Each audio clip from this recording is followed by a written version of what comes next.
Uppers is a Japanese exclusive 3D brawler on the Vita with lots of fan service. It's a Kenichiro Takaki game, who's best known for his work on the Senran Kagura franchise. There was a localized PlayStation 4 version announced for release in 2019, but the release date has been pushed back, and now there's been no word of it. Unfortunately, it looks like Sony's censorship policy has claimed another victim. It's sad because the Steam version was set to release around the same time. In fact, you can even go to the Steam page and see a demo of the game running smoothly in English.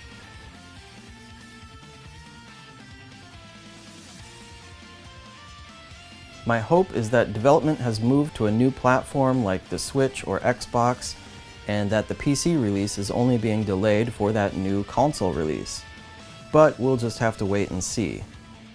For now, we have the Japanese version on the Vita, and it's totally playable, even if you don't know any Japanese. Of course, it helps to use the Google Translate camera app occasionally if you get stuck on any requests. And just know that there's also a fan translation patch available, but you need to be running a modded firmware on your Vita in order to use it. One more thing to note, the game is PlayStation TV compatible, but if you play it on the Vita, it does offer a few touchscreen features.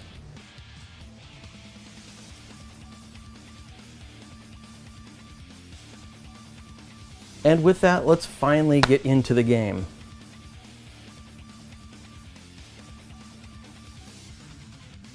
Last Resort Island is a city consumed by desire. For those that live on the island, the greatest amusement is violence. A single person's strength can alone build great fortune and earn the admiration of the populace, especially from the ladies. With strength, motivation, and fire in their eyes, two young men, Ranma and Michiru, arrive at Last Resort Island to begin their quest. Their sights aimed for the top, but they aren't the only ones on Last Resort Island with lofty ambitions. So here is the game hub. In the beginning, you don't have a whole lot you can do here. There is a shop where you can buy new clothes. Then there's your home base where you can switch out characters, view stats, database, and more. Leaving the hub will bring you to the mission or chapter select screen. And later in the game, you'll also unlock a gym where you can train your characters to increase stats and unlock new moves. But for now, you'll need to rely on the buffs provided by your support queen. As you progress, the support queen you have selected will unlock more buffs for your characters.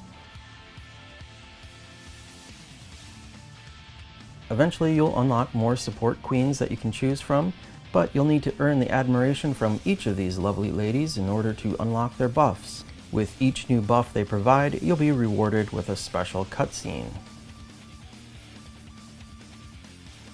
You'll be able to dress your queens in new clothes from the shop and panties that you've unlocked from the various fangirls throughout the game. In this brawler, you can tag between the two selected characters. They each have their own health bar in the lower left corner of the screen. As you progress, you will unlock more playable characters with various fighting styles. Each has a normal attack and a heavy attack, along with grabs, blocking, counter attacks. What really stands out in this brawler is the amount of environmental attacks. You can kick explosive canisters, slam your opponent into a car, smash them through walls, floors, toss things at them, electrocute, and wild over-the-top stuff like uppercutting them into a passing helicopter. It's insane and oh so satisfying. In each of the levels, you'll see gatherings of fangirls. You'll want to lure your opponents near them so you can show off. It may trigger what's called panty slot, which is where the fangirls will reveal their panties to you, and if you catch a glimpse of all three, you'll get a temporary buff, and possibly unlock some new panties to equip your support queens with. My god, look at the floor. Where did all those panties come from? Were they wearing those all? Each of these groups of ladies will have a special request for you. Here is where you may need to pull out your Google Translate to figure out what they want. Press select and translate away. Sometimes it's something simple like defeat X number of enemies. Other times it's more specific like dunk a certain number of enemies into a manhole. If you satisfy their requirements, you may receive a love letter from your fans. In the pause screen and mission select screen, you can see how many of these you've collected so far.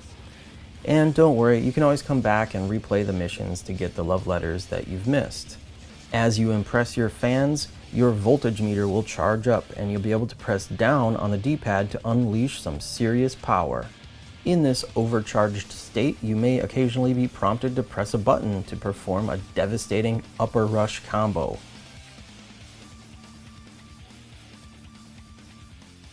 During which, you can also switch your character to perform a friendship upper rush.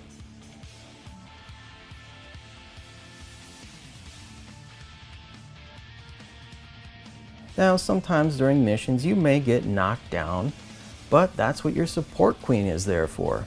She'll revitalize your motivation and get you back into the action in no time. Each of the missions has a normal and hard mode, and you'll be ranked on each of these. So replay missions to get higher ranks, get any of those fan love letters and panties you've missed out on, and gain more appreciation from your support queen so she can provide you with more buffs. There, of course, are a bunch of unlockables and trophies to get, which I've been having a lot of fun trying for. I was really just going to play this game for a little bit the other day and ended up spending all day with it. If you have a Vita or PlayStation TV, it's worth importing this game. Hopefully we eventually get that localized remastered release one of these days on PC, and whoever else won't force it to be censored. But that's going to do it for today. Thanks for watching, guys. Until next time, I will see you later.